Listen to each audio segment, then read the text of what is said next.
esta epístola, que es muy práctica, sumamente práctica y a la vez desafiante, por supuesto. Pero en el versículo 12 vamos a meditar en esta mañana, un solo versículo. Y dice el texto: pero sobre todo, hermanos, no juréis ni por el cielo, ni por la tierra, ni por ningún otro juramento, sino que vuestro sí sea sí y vuestro no sea no, para que no caigáis en condenación. Hasta ahí la lectura. Oramos. Padre nuestro, gracias te damos por este tiempo de exposición que nos das y nos permites. Venimos, Padre, con una enorme necesidad de ser nutridos con tu palabra, de que nuestro corazón se doblegue ante ella, Señor, para bendición nuestra. Gracias por esta oportunidad que nos das. Ayúdanos, Padre, que nuestros corazones sean receptivos, Señor. Ayúdame a exponerlo con claridad para que, Señor, tu Espíritu Santo, Señor, pueda usar la exposición para poder, Señor, ser edificados. En el nombre de Jesús oramos. Amén.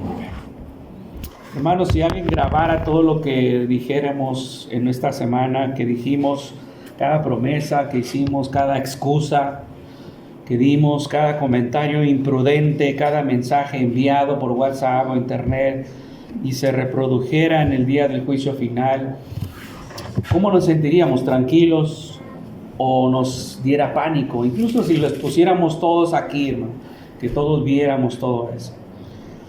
Creo que no nos sería agradable al 100%. Vivimos en un mundo donde las palabras han perdido peso, donde las promesas se rompen como si fueran galletas, donde ese te lo juro ya no significa nada, te lo juro por mi madre. Pero Dios nos llama, hermanos, a un estándar mucho más alto, que nuestra palabra sea realmente un vínculo sagrado. Pastor John MacArthur dice que nuestra sociedad está construida sobre un montón de mentiras. Y tiene razón, ¿verdad? El diablo es padre de mentira. Él gobierna este mundo, y por eso el mundo está lleno de engaño.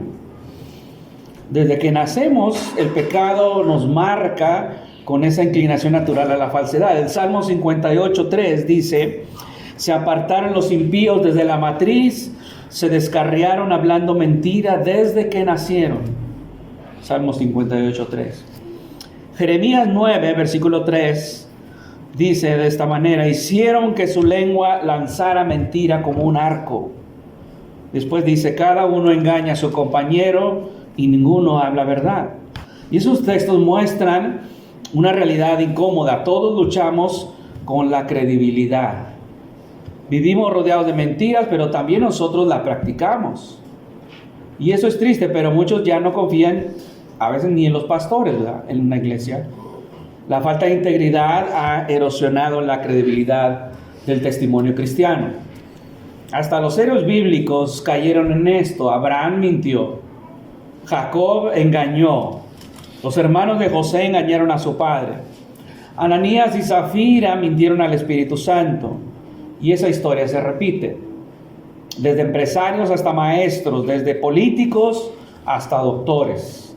Vivimos en una cultura donde engañar se considera parte del juego. Prometemos sin pensar, inventamos excusas, revelamos secretos y todo parece normal. Necesitamos desesperadamente recuperar la honestidad en nuestro habla. Cuando alguien nos pide perdón, nos preguntamos: ¿lo dirá de corazón o solo de dientes para afuera? Y entra la duda inmediatamente. Y todos sabemos, hermanos, que la verdad importa. La exigimos en un tribunal, en un juicio. La reclamamos cuando nos conviene, pero la distorsionamos cuando nos incomoda. Y en el fondo reconocemos que la verdad es muy esencial. Sin embargo, al igual que los judíos en tiempos de Jesús, muchas veces la enterramos bajo nuestras tradiciones, intereses y justificaciones. Nos gusta parecer defensores de la verdad, pero terminamos torciéndola para adaptarla a nuestros intereses. Y uno se pregunta, hermanos, si todos en una sociedad, imaginen, en una sociedad dijeren la verdad, al menos por un día, ¿podrá sobrevivir esa sociedad?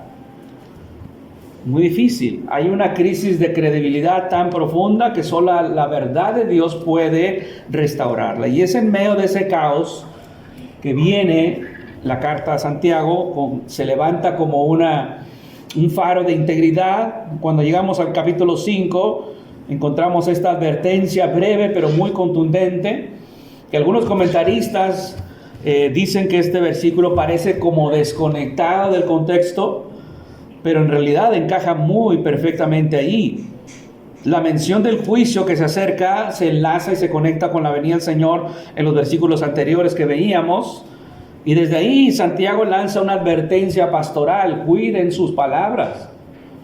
Santiago ha estado consolando a creyentes que sufren, animándolos a la paciencia y el ejemplo de Job, y precisamente ahí, en medio del dolor y de la prueba, introduce este mandamiento sobre los juramentos. ¿Por qué? Porque cuando el sufrimiento aprieta en nuestra vida, solemos decir cosas que no deberíamos. Hacemos promesas apresuradas, hacemos pactos con Dios, hacemos excusas, mentiras para escapar de las consecuencias. Y Santiago sabe que la prueba más grande de la fe no está en lo que decimos en tiempos cómodos, cuando nos va bien, sino en si mantenemos nuestra palabra cuando estamos en medio de la batalla. Así que en el texto, Santiago 5:12, leemos ahí: pero sobre todo, hermanos míos, o ante todo, dice ahí. Eso ya nos dice que lo que viene es muy importante. Y luego prohíbe completamente lo siguiente: no juréis, los juramentos. No juréis ni por el cielo, ni por la tierra, ni por ningún otro juramento.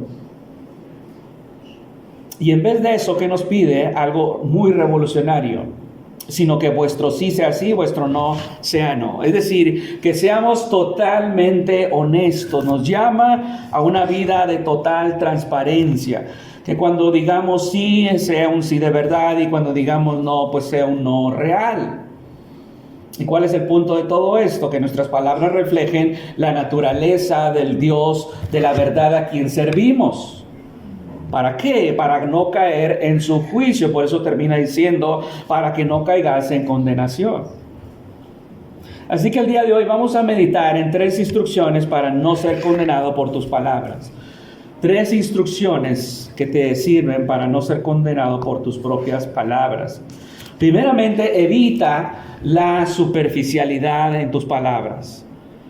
Y creo que todos hemos estado ahí contando una historia o sintiendo la tentación de adornarla, ¿verdad? Haciendo una promesa y añadiendo un te lo juro, te lo prometo, o honestamente te puedo decir esto, pero estos pequeños hábitos verbales parecen a veces muy inofensivos, pero Santiago nos dice que pueden ser síntomas de una enfermedad espiritual profunda: la superficialidad en nuestras palabras.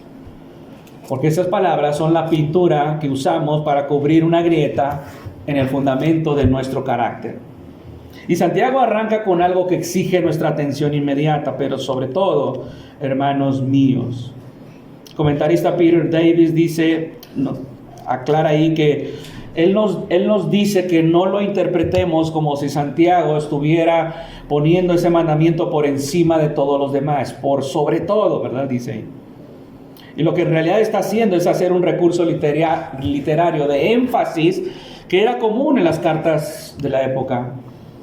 Imagínense a Santiago escribiendo en nuestro tiempo, probablemente usaría una marca ahí enorme, o usaría un marcatextos y lo pintaría ahí, o en negritas, o lo encerraría en un círculo, y es su manera de decir: despierte, lo que viene a continuación es algo crítico. Es una señal de alerta roja, porque este versículo resume todo lo que Santiago ha estado enseñando sobre cómo debemos hablar, que es claramente uno de los temas principales de la carta. Santiago ya ha mencionado bastante sobre el habla. En Santiago 1:19 dice: todo hombre sea pronto para oír, tardo para hablar. Santiago 1:26 dice: si alguno se cree religioso entre vosotros y no refrena su lengua, sino que engaña su corazón. Santiago capítulo 3, que es el pasaje central sobre la lengua, La lengua es un fuego, un mundo de maldad. Con ella bendecimos al Dios y Padre, con ella maldecimos a los hombres. Santiago 4, versículos 11 al 12, hermanos, no murmuréis los unos de los otros. Y el versículo 9 de capítulo 5, hermanos, no os quejéis unos contra otros. Y Santiago 12 finalmente, noten, hermanos míos, noten cómo Santiago se dirige aquí. Está hablando a los creyentes, a la iglesia, y es la manera poderosa de decir que la enseñanza de Santiago es un llamamiento radical a la veracidad radical hacia los hermanos, hacia la iglesia. Y por eso, hermanos, si prestamos atención a este mandamiento, a este llamamiento, nos va a diferenciar del resto del mundo.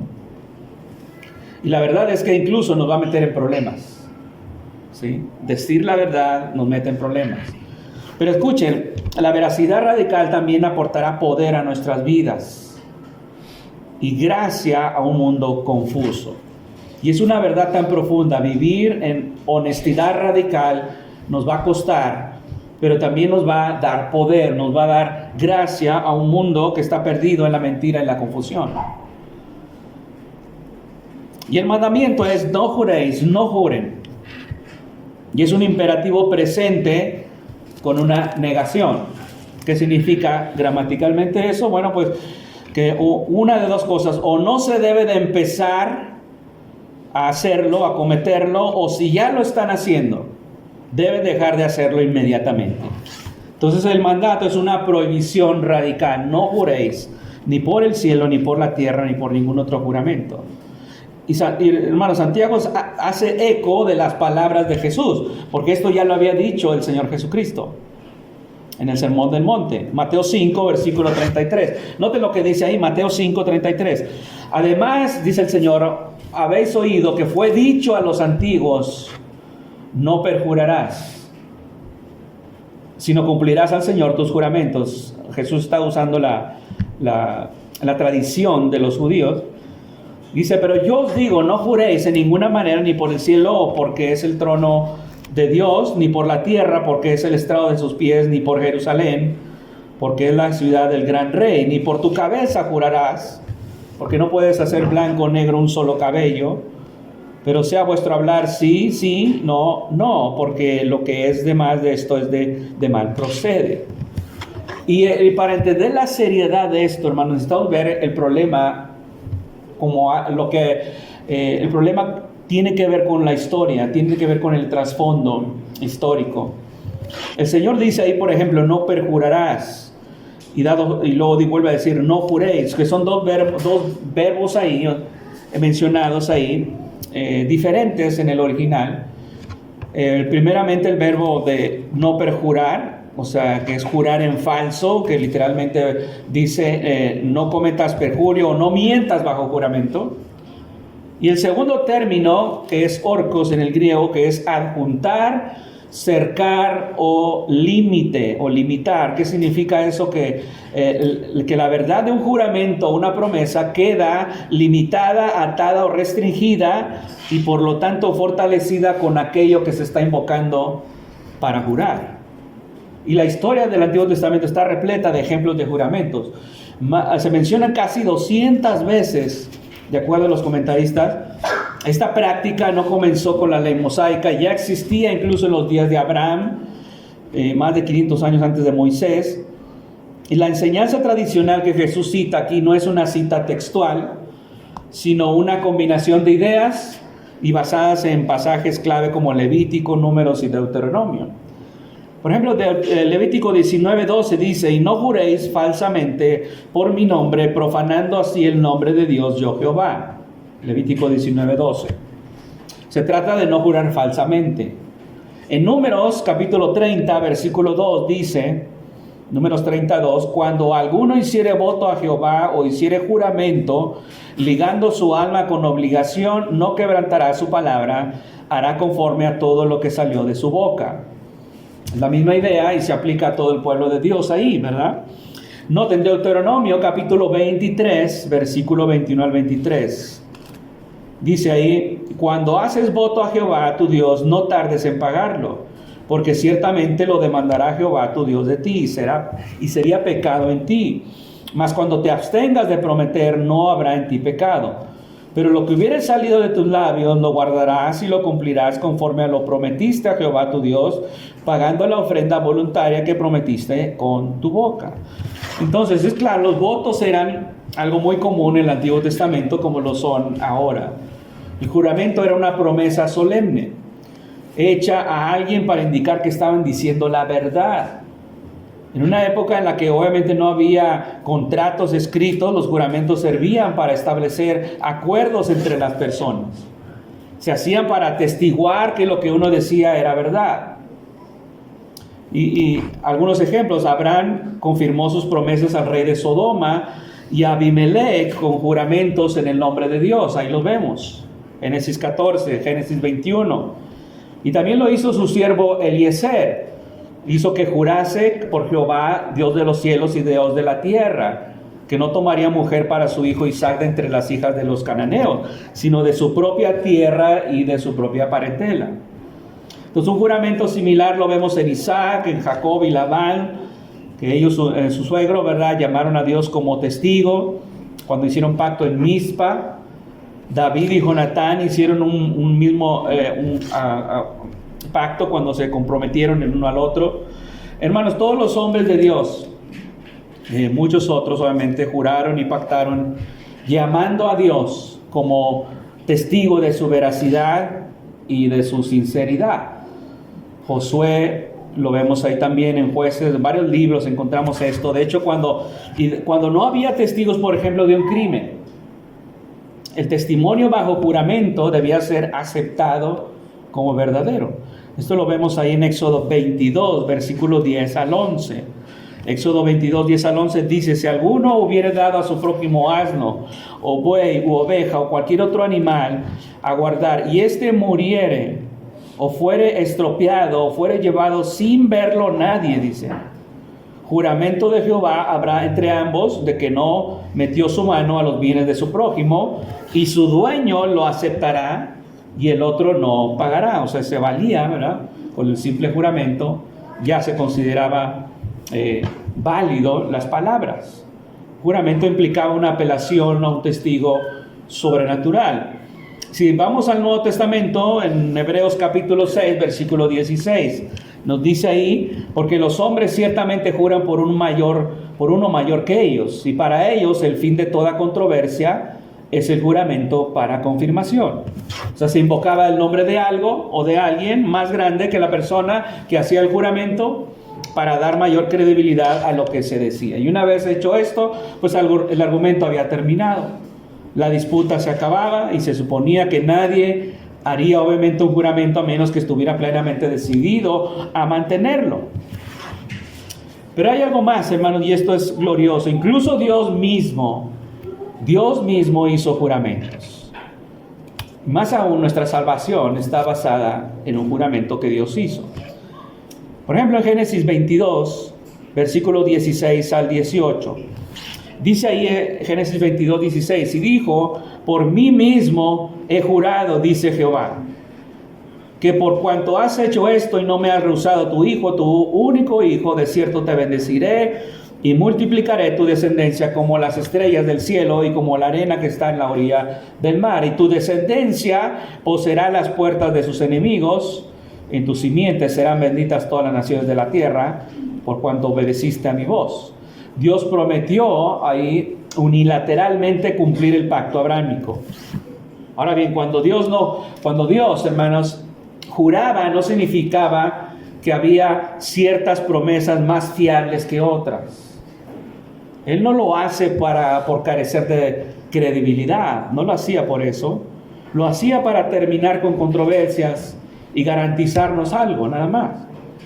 Regresando a Hebreos capítulo 6, versículo 13, noten ahí lo que dice Hebreos 6:13, porque cuando Dios hizo la promesa a Abraham, no pudiendo jurar por otro mayor, juró por sí mismo, diciendo: de cierto te bendeciré con abundancia y te multiplicaré grandemente. Y habiendo esperado con paciencia, alcanzó la promesa, porque los hombres ciertamente juran por uno mayor que ellos, y para ellos el fin de toda controversia es el juramento para confirmación.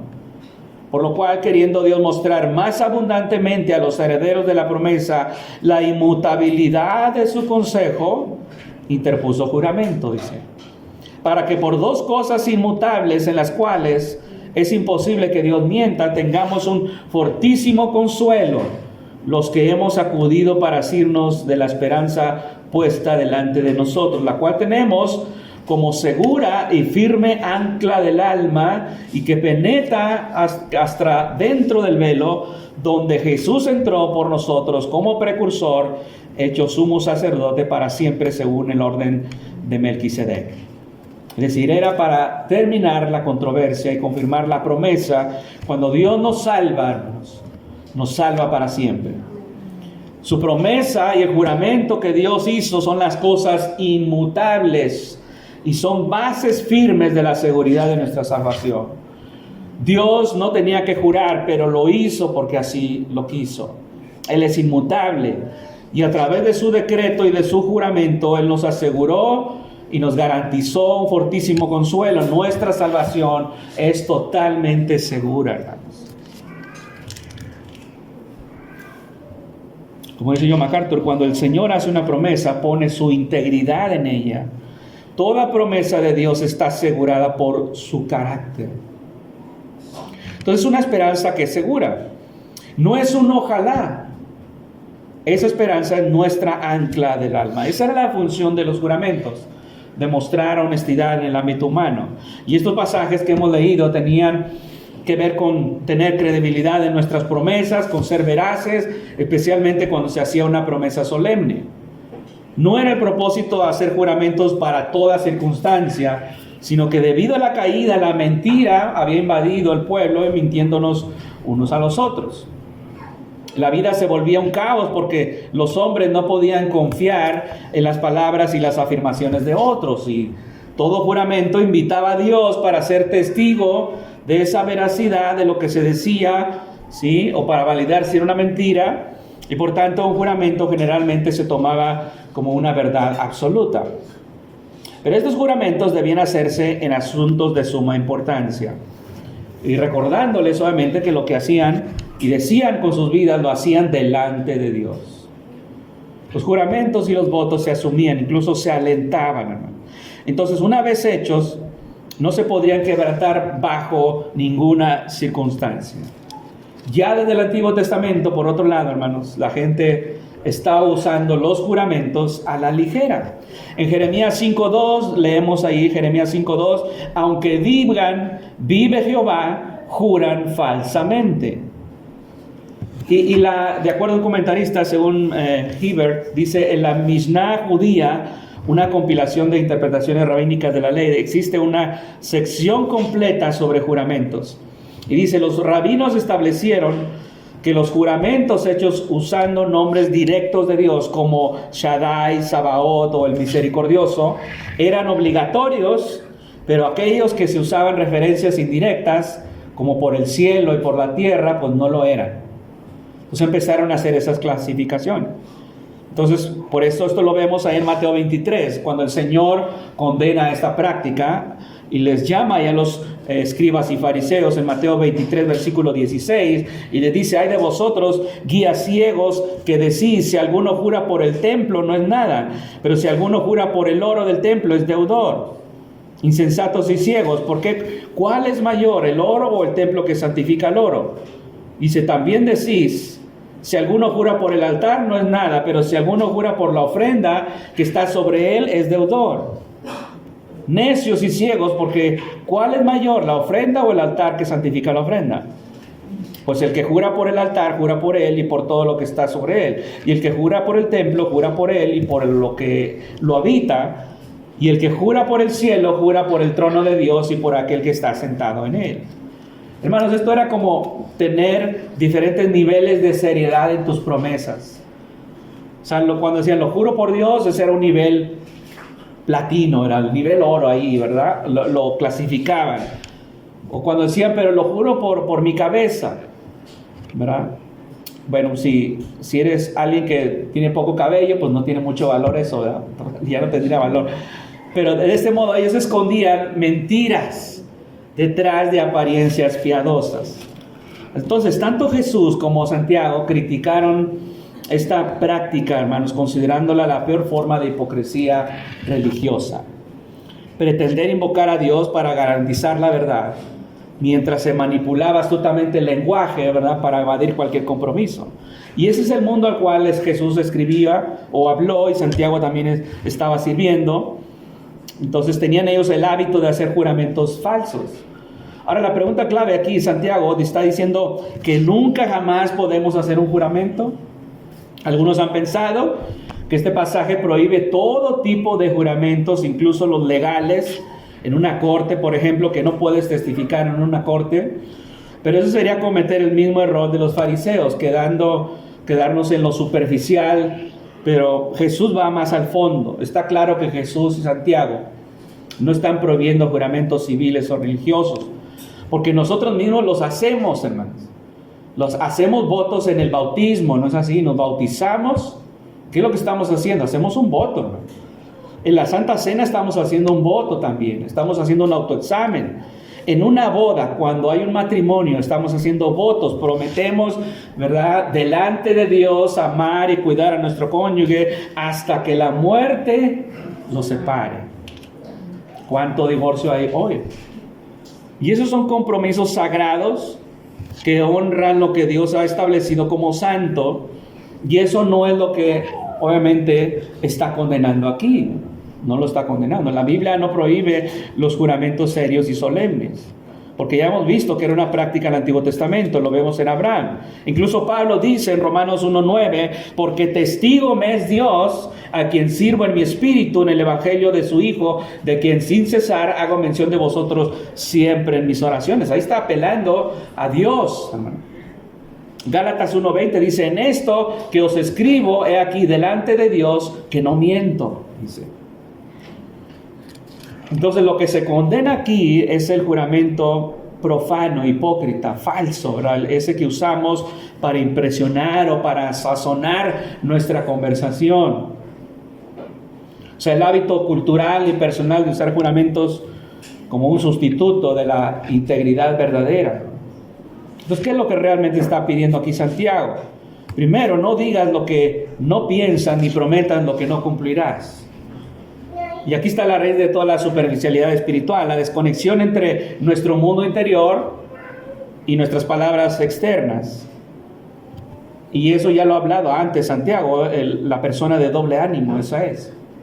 Un juramento evasivo es la herramienta perfecta para la persona de doble ánimo. Aparentas un compromiso mientras mantienes tu puerta de escape, pero cuando prometemos lo que no cumpliremos, no solo arruinamos nuestra reputación, profanamos también el concepto mismo de la promesa, que refleja el carácter de pacto de nuestro Dios. Y segundo, cada mentira pequeña alimenta un juicio más grande, hermano.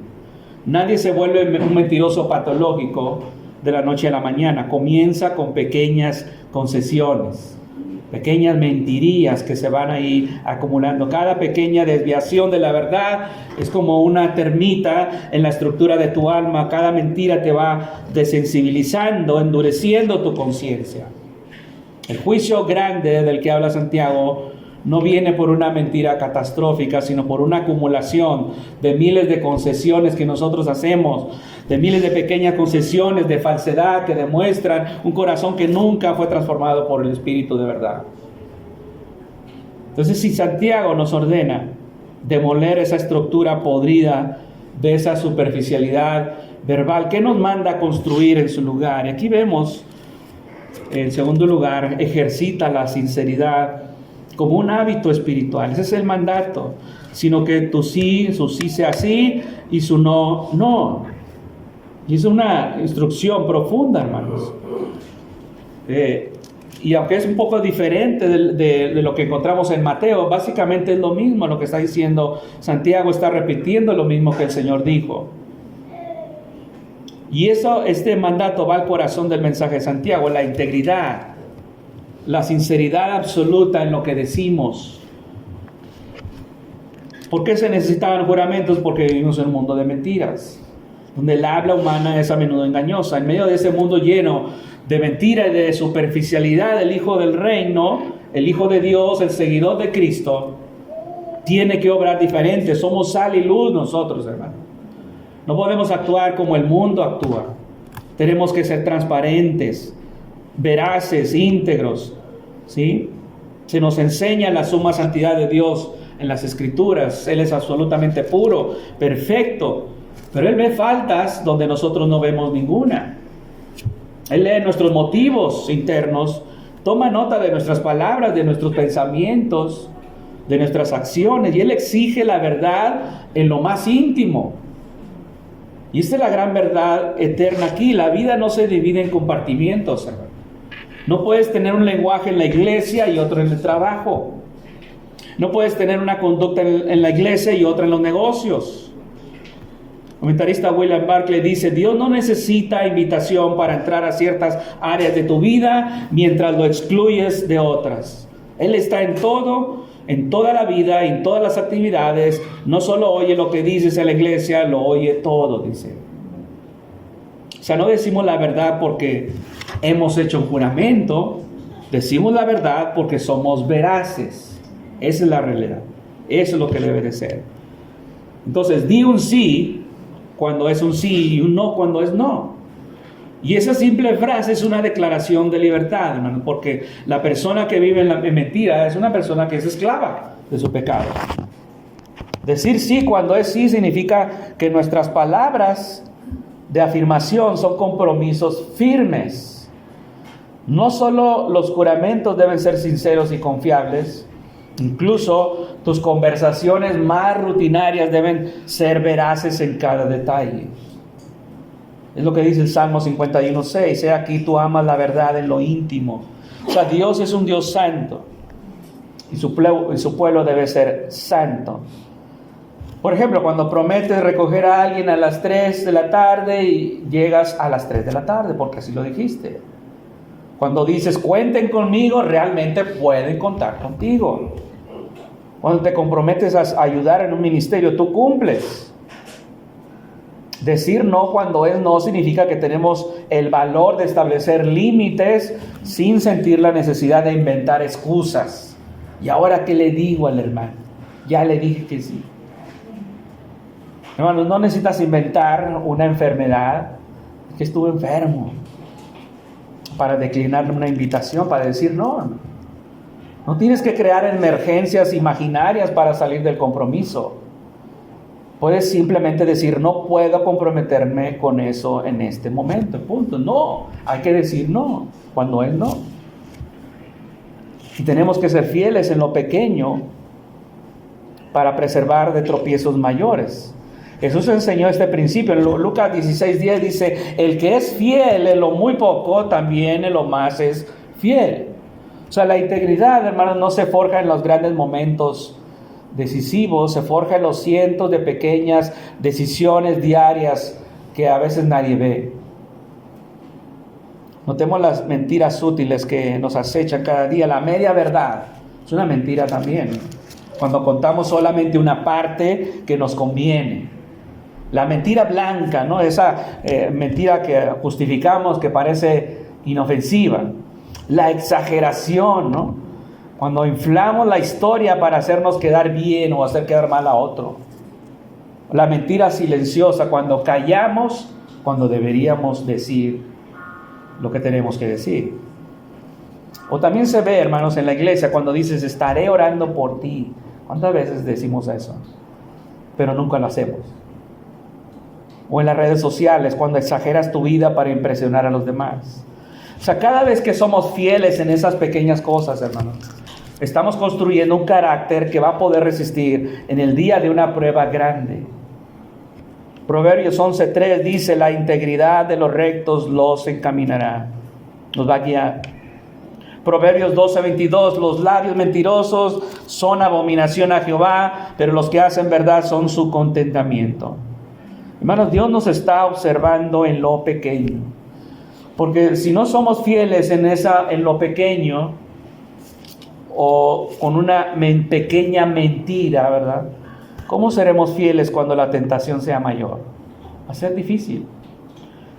Entonces hemos visto la prohibición que hace Santiago, vemos el mandato, Pero ¿por qué es todo esto tan importante? Porque Santiago eleva la conversación hacia el tribunal del cielo, hermano. Nos da la motivación final que debemos reconocer la seriedad del juicio divino sobre la lengua. Y ese es nuestro tercer punto, la motivación. La advertencia de Santiago brota aquí del corazón de un pastor que ama a su rebaño y les dice, hay un juicio. Y es como un padre que está viendo a su hijo corriendo hacia el borde de un precipicio y le gritan, para, no, detente, no sigas. O sea, esto es amor, un amor pastoral que está dirigiendo Santiago hasta estos creyentes. Y Santiago dice, para que no caigáis en condenación, dice claramente. Entonces, los juramentos son peligrosos porque hacen que un discurso sea más honesto que otro. O sea, crean un doble estándar. Y cuando inevitablemente no somos veraces en nuestro discurso normal, hermanos, pues esa idea engañosa trae el juicio de Dios. Ahora, ¿de qué juicio está hablando? Y se pueden dar dos respuestas, dos argumentos, y se han dado estos dos argumentos. O sea, la primera es el argumento de la perspectiva del juicio eterno. O sea, se argumenta que ese juicio, esa condenación se refiere a la sentencia condenatoria eterna de los incrédulos. O sea, no es que un creyente pierda su salvación, sino que un patrón de vida de mentira, obviamente, es evidencia de tener un corazón no regenerado. Y por ahí estaría el argumento este. El segundo sería que la perspectiva de un juicio disciplinario, es decir, que se refiere al juicio disciplinario de Dios en esta vida o la pérdida de una recompensa en el tribunal de Cristo. Y ambas perspectivas son advertencias de todos modos, hermano. Ya sea como una prueba de nuestra fe o como una advertencia de disciplina divina, la motivación es clara. Dios toma nuestras palabras con mucha seriedad. Las palabras no se evaporan, hermano. Dios las registra. Vivimos como si nuestras palabras a veces fueran efímeras, como si se las llevara el viento, pero Mateo 12:36 es claro. Mas yo os digo que de toda palabra ociosa que hablen los hombres, de ella darán cuenta en el día del juicio. Es claro esto, hermano. Es algo serio. Y esa palabra griega ahí, argos, que se traduce como ociosa, significa inoperante, inútil. Se refiere a palabras que no cumplen el propósito para el que fueron dadas, es decir, glorificar a Dios. No hay edificación a los demás. Por eso debemos de callar cualquier palabra que no edifique, hermanos. Hay que aprender a callar. Recuerden, se nos ha dado 2 oídos y una boca para que nuestro oír sea mayor que nuestro hablar. Y pensemos esto, cada mentira, cada exageración, cada palabra engañosa que hemos pronunciado, el cielo tiene un registro infinitamente más perfecto que cualquier grabadora digital de hoy. Y debemos hablar con verdad, porque hablar con verdad es vivir bajo la mirada de Dios. Por eso, hermanos, es la otra cara de la moneda del juicio. Escuchen, no solo hablamos con verdad para evitar el castigo, hablamos con verdad porque vivimos en la presencia de nuestro Dios Santo. Es un asunto de relación, no solo de reglas de no hacer y de hacer. El hipócrita vive para la audiencia humana, pero el creyente íntegro entiende que siempre hay una audiencia mucho más importante que cualquier otra. Y nuevamente, como dice William Barclay, consideramos sagradas todas las promesas si tenemos presente que siempre se hacen en la presencia de Dios. Y lo vemos en el ejemplo de Pedro, hermano. Un ejemplo que puede rompernos el corazón. Pedro, el apóstol, impetuoso, bajo la presión del miedo, ahí en Mateo 26:74, cuando negó al Señor, dice, comenzó a maldecir y juró con un juramento, no conozco al hombre. Dice. Piensen en la ironía. Él usó un juramento falso para salvar su propia vida. Y hermanos, el juicio fue inmediato. El canto del gallo. Enseguida cantó el gallo, ¿no? Dice el texto. Recuerden la mirada penetrante del Señor Jesucristo. ¿Cómo se sintió Él ahí? El llanto amargo después de un corazón quebrantado. Eso es lo que pasó con Él. Pedro descubrió en ese momento terrible que nuestras palabras tienen un peso eterno. que no podemos escondernos de la mirada de aquel que conoce cada palabra, aún antes de que salga de nuestra boca. Lo que dice el salmista, el Salmo 139:4, aún no está la palabra en mi lengua, y es que Jehová, tú la sabes toda. Hermanos, hoy Santiago nos ha estado acorralando, ¿verdad? Por decir así, nos ha dado estas 3 instrucciones para librarnos de una condenación de una lengua falsa, evitar la superficialidad, y con eso demuele el sistema de juramentos evasivos, y verdades a medias.